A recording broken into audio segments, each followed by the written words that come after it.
अंतर्राष्ट्रीय महिला दिवस के अवसर पर नागपुर महानगर पालिका की ओर से यशवंत स्टेडियम में पिंक रन 2026 मैराथन का आयोजन किया गया। इस मैराथन की शुरुआत अमृता फडणवीस के हाथों हरी झंडी दिखाकर की गई। कार्यक्रम में बड़ी संख्या में महिला और युवतियों ने उत्साह के साथ भाग लेते हुए दौड़ लगाई। इस मौके पर अमृता फडणवीस ने कहा कि महिलाओं के लिए अपने स्वास्थ्य का ध्यान रखना बेहद जरूरी है। नियमित व्यायाम और सक्रिय जीवन शैली अपनाने से महिलाएं अधिक सक्षम और सशक्त बन सकती है। महिला दिवस के अवसर पर उन्होंने सभी महिलाओं से एकजुट होकर स्त्री शक्ति के रूप में आगे आने और समाज में सकारात्मक बदलाव लाने का आह्वान भी किया। इस दौरान क्रिकेट मैच को लेकर उन्होंने विश्वास व्यक्त किया कि भारत जीत हासिल करेगा और पूरा देश टीम इंडिया के साथ खड़ा है।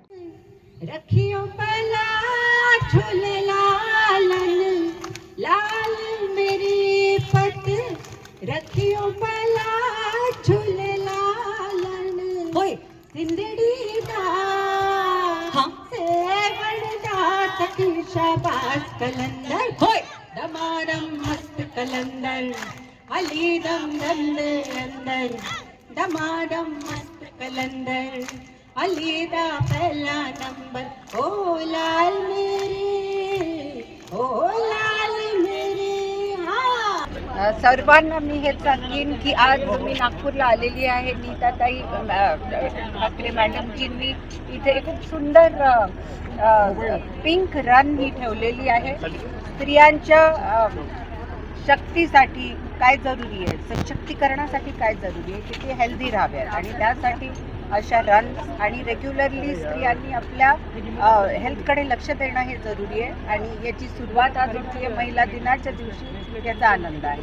नागपूर महानगरपालिकेत तर महिला पूर्णपणे आपल्याला दिसून येतील आणि याचा आनंद आहे की स्त्री शक्ती आज ॲडमिनिस्ट्रेशनमध्ये शासनात भरभरून पार्टिसिपेशन आहे त्यांचं आणि त्याचमुळे प्रत्येक स्त्रीला एक आवाज मिळालेला आहे आणि पुढेही स्त्रियांचा आवाज ऐकला जाईल। यामुळे याचा आनंद संदेश फक्त एकच देऊ शकते मी की प्रत्येक स्त्रीने, आज जागतिक महिला दिन आहे, प्रत्येक स्त्रीने स्त्रियांच्या मागे उभं राहायला पाहिजे। ज्या स्त्रियांना गरज आहे आणि ज्या स्त्रिया त्यांच्या आसपास आहे, आपण एकत्रित पुढे गेलो तर एक खूप मोठी शक्ती म्हणून पुढे येऊ शकतो जगाच्या। तर एकत्रितपणा नको सोडायला आणि एकमेकांची साथ द्यायला नको सोडायला। आणि दुसरी गोष्ट, स्वतःकडे लक्ष द्या, कुटुंबाकडे लक्ष द्या आणि एक सशक्त स्त्री म्हणून पुढे आलात तर देशाचं पण खूप भलं होईल। भारत जिंकणार आणि पूर्ण जनता भारतात बरोबर आहे आणि आमचे विशेष टीम इंडिया बरोबर आहे।